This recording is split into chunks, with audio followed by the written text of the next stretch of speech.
Selamat mendengarkan podcast ini. Shalom saudaraku. Kebenaran hari ini Rabu 11 Mei 2022 berjudul Potret Pengikut Kristus. Kalau kita membaca tulisan rasul-rasul yang dikenal sebagai surat pastoral, terutama tulisan Rasul Paulus, kita dapat menemukan dan melihat dengan jelas prinsip-prinsip hidup dan filosofi-filosofi mereka, disertai dengan kesaksian-kesaksian hidupnya. Maka, kita dapat melihat potret atau wajah kehidupan para pengikut Kristus ini. Namun kalau kemudian kita membandingkannya dengan kehidupan orang-orang Kristen hari ini, atau dengan hidup kita, betapa jauh berbeda. Seakan-akan mereka berada dalam keberagamaan yang berbeda dengan kita. Kita, maksudnya mewakili banyak orang Kristen. Ironisnya, kita atau banyak orang Kristen tersebut adalah mereka yang mengambil beberapa pernyataan mereka dalam ayat-ayat Alkitab dan membangun doktrin, membangun ajaran. Maka terbangunlah suatu doktrin sistematika teologi. Sejujurnya, prinsip-prinsip hidup mereka tidak tersentuh oleh kita. Atau dengan kalimat lain, kita tidak menyentuh prinsip-prinsip hidup mereka. Herannya, hal itu dianggap bukan suatu masalah. Misalnya firman atau pernyataan mereka yang berkata, "Bagiku hidup adalah Kristus dan mati adalah keuntungan." Itu prinsip hidup. Asal ada makanan, pakaian, cukup. Yesus sudah mati untuk kita. Kita semua sudah mati. Jadi, kalau kita hidup, kita tidak lagi hidup untuk diri kita sendiri, tetapi kita hidup untuk Dia yang sudah mati dan dibangkitkan untuk kita. Atau di ayat yang lain Paulus mengatakan, "Mengenai diriku, darahku sudah mulai dicurahkan sebagai persembahan. Saat kematianku sudah dekat, aku telah mengakhiri pertandingan yang baik. Aku telah mencapai garis akhir dan aku telah memelihara iman. Sekarang telah tersedia bagiku mahkota kebenaran yang akan dikaruniakan kepadaku oleh Tuhan, Hakim yang adil pada harinya, tetapi bukan hanya kepadaku, melainkan juga kepada semua orang yang merindukan kedatangannya." Secara tidak langsung, Paulus mengatakan, "Aku merindukan kedatangan Dia, karena aku sudah mencurahkan darahku sebagai persembahan. Dan saat kematianku sudah dekat." Dan ini kemungkinan ditulis pada hari-hari terakhir sebelum Paulus dipancung. Paulus memiliki prinsip-prinsip hidup berupa kesaksian-kesaksian hidup, di mana kita juga bisa melihat potret dan wajah kehidupan pengikut-pengikut Kristus ini yang dengan yakin berkata, "Telah tersedia bagiku mahkota kebenaran yang akan dikaruniakan kepadaku oleh Tuhan, Hakim yang adil pada harinya.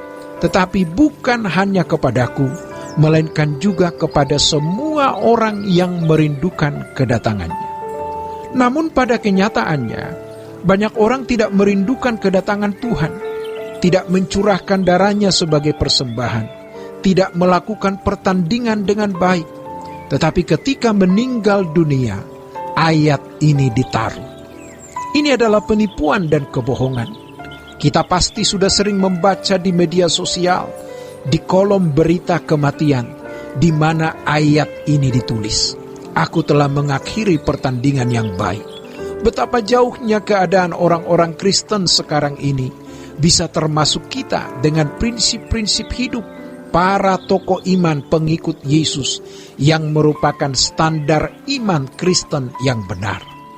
Kalau kita membaca di dalam Alkitab, misalnya di Roma pasal 8 ayat 18, "Sebab aku yakin bahwa penderitaan zaman sekarang ini tidak dapat dibandingkan dengan kemuliaan yang akan dinyatakan kepada kita." Sebagai orang Kristen, apakah kita mengalami penderitaan? Penderitaan karena Kristus.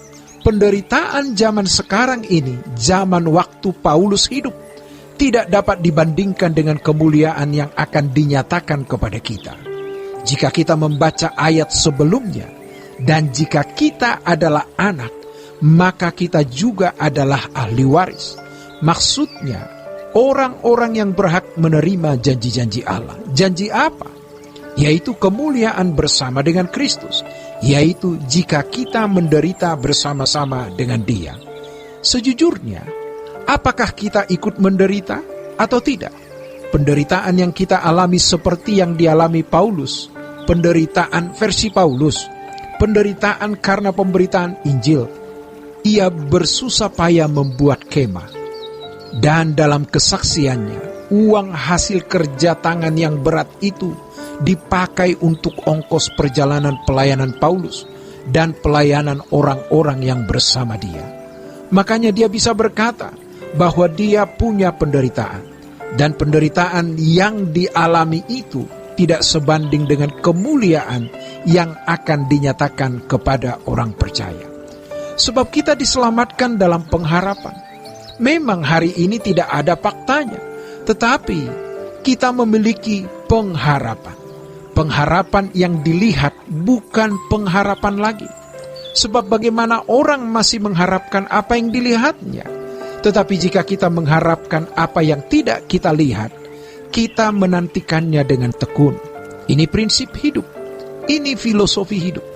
Makanya tidak heran kalau Paulus bisa berkata, kalau aku disuruh memilih mati atau hidup, aku memilih mati. Aku memilih bersama dengan Tuhan. Tetapi kalau aku masih harus hidup, aku mau berbuah untuk kamu. Berapa banyak kita yang benar-benar memiliki pengharapan seperti ini? Mengeluh hanya karena ingin tubuh mengalami perubahan tubuh dari tubuh panah ini ke tubuh kemuliaan. Paulus bukan hanya bicara, dia mengalami. Dan dari kesaksian hidupnya, kita menemukan potret wajah dari kehidupan murid Yesus yang sejati itu. Namun betapa jauhnya standar hidup Paulus dengan standar hidup orang percaya hari ini. Mari kita bertobat, fokus kepada kekristenan yang sejati. Kita jangan terbawa oleh dunia ini, tetapi kita harus terus hidup di dalam kebenaran. Ikuti apa yang Allah kehendaki.